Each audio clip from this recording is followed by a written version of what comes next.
Good morning students. आज का हमारा टॉपिक है स्किल्स ऑफ लैंग्वेज, भाषाई कौशल। मानव भाषा के माध्यम से अपने विचारों का आदान प्रदान करता है, अपने विचारों को कम्युनिकेट करता है। भाषा मानव द्वारा विभिन्न जो अर्जित संस्कार होते हैं, उन संस्कारों में से महत्वपूर्ण संस्कार माना जाता है, अर्थात इसे मानव स्वयं अर्जित करके प्राप्त करता है।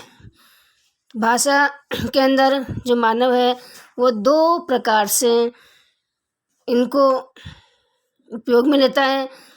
पहला है मौखिक भाषा होती है, दूसरी होती है लिखित भाषा। तो मौखिक भाषा का जो प्रयोग है वह बालक सुनने और बोलने के समय में करता है, तथा लिखित भाषा का जो प्रयोग है वह पढ़ते समय और लिखते समय करता है। बालक दूसरे के विचारों को सुनकर एवं पढ़कर ग्रहण करता है, उसके आधार पर उनका अर्थ ग्रहण करता है, तथा बोलकर एवं लिखकर वह अपने विचारों को एक्सप्रेस करता है। भाषा का उद्देश्य बालक में इन विभिन्न योग्यताओं का विकास करना होता है। इन्हें ही हम भाषा शिक्षण में कौशलात्मक उद्देश्य भी कहते हैं। भाषा शिक्षण का जब कार्य कराया जाता है तो उसमें जो कौशलात्मक उद्देश्य हैं, उन कौशलात्मक उद्देश्यों में इन्हें सम्मिलित किया जाता है, तथा इन्हीं को भाषाई कौशल भी कहा जाता है। लैंग्वेज जो स्किल्स हैं ये इन्हें 4 भागों में बांटा जाता है। 4 प्रकार की होती हैं स्किल्स। पहली है लेखन कौशल, लिसनिंग स्किल। लिसनिंग स्किल अर्थात सुनकर अर्थ ग्रहण करना। किसी भी बात को किसी वक्ता के द्वारा सुनना और सुनकर उसके अर्थ को ग्रहण करना, यह श्रवण कौशल कहलाता है। दूसरा है मौखिक अभिव्यक्ति कौशल, स्किल ऑफ ओरल एक्सप्रेशन। इसे वाचन कौशल भी कहते हैं, अर्थात बोलकर अपने विचारों को प्रकट करना। तीसरा जो स्किल है वह है पठन कौशल, रीडिंग स्किल, अर्थात पढ़कर अर्थ ग्रहण करना। इसमें किसी भी कंटेंट को पढ़ा जाता है और उसके पढ़ने के बाद उसका अर्थ ग्रहण किया जाता है। और फोर्थ जो भाषाई कौशल है वह है लेखन कौशल, राइटिंग स्किल, अर्थात लिखकर विचार व्यक्त करना। तो इस प्रकार से ये 4 प्रकार के जो स्किल्स हैं वो यहाँ बताई गई हैं।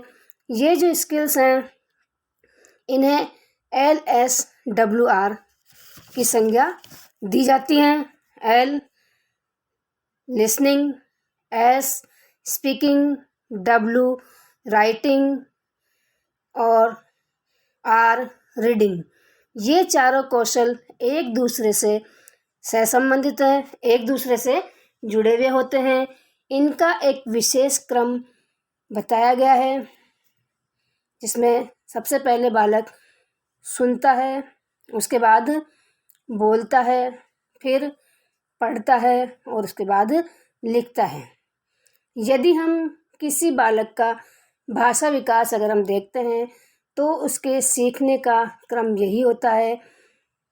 बालक प्रारंभिक अवस्था में भाषा को सुनता है, सभी जगह से वो विभिन्न ध्वनियाँ जो होती हैं उनको लोगों को बोलते हुए वो सुनता है। फिर धीरे धीरे सुनने में आने वाली बातों को समझने का वो प्रयास करता है। उसके बाद उनका वो अनुकरण करते हुए बोलने का प्रयत्न करता है और उसके बाद पढ़ना और लिखना सीखता है। अतः मातृभाषा अध्यापन के लिए इसी स्वाभाविक क्रम को अपनाया जाता है। सुनने व बोलने में एक इंद्रियों का सहारा लिया जाता है। सुनने में जो है केवल कानों का सहारा लिया जाता है और बोलने में केवल जो मुंह का सहारा लिया जाता है, जीभ का सहारा लिया जाता है। जबकि पढ़ने में और लिखने में एक साथ दो दो इंद्रियों का सहारा लिया जाता है। पढ़ने में आँखों का और जीभ का तथा लिखने में हाथ एवं लिखते समय हाथ का सहारा और आँखों का सहारा लेते हैं। तो अतः सुनना और बोलना जो है वह सरल प्रक्रिया कहलाती है तथा पढ़ना और लिखना कठिन होता है। अतः भाषाई कौशल जब सिखाया जाता है तो उसमें सरल से जटिल सूत्र की सहायता ली जाती है और उसके आधार पर भाषाई कौशलों का विकास बालक में किया जाता है, जिसमें कि सबसे पहले सरल क्या है यहाँ पे, सुनना और बोलना। तो सबसे पहले सुनने का अभ्यास कराया जाता है, उसके बाद बोलने का अभ्यास कराया जाता है, उसके बाद पढ़ने का और लास्ट में लिखने का अभ्यास किया जाता है। तो ये जो है जो हमारे शिक्षण के सिद्धांत है उसमें एक सूत्र है, सरल से कठिन की ओर तो इस सूत्र का पालन किया जाता है। वास्तव में ये जो चारों जो क्षमताएं होती हैं ये भाषा के परस्पर सहकारी अंग माने जाते हैं। ये चारों जो कौशल हैं वो एक दूसरे से जुड़े हुए होते हैं और एक क्रम में चलते हैं। इनमें से अगर हम एक भी कड़ी को हटा देते हैं तो पूर्ण रूप से हम भाषा को नहीं सीख पाते हैं। अतः भाषाई कौशल में ये चारों क्षमताएं सम्मिलित रूप से अपना महत्वपूर्ण स्थान रखती हैं।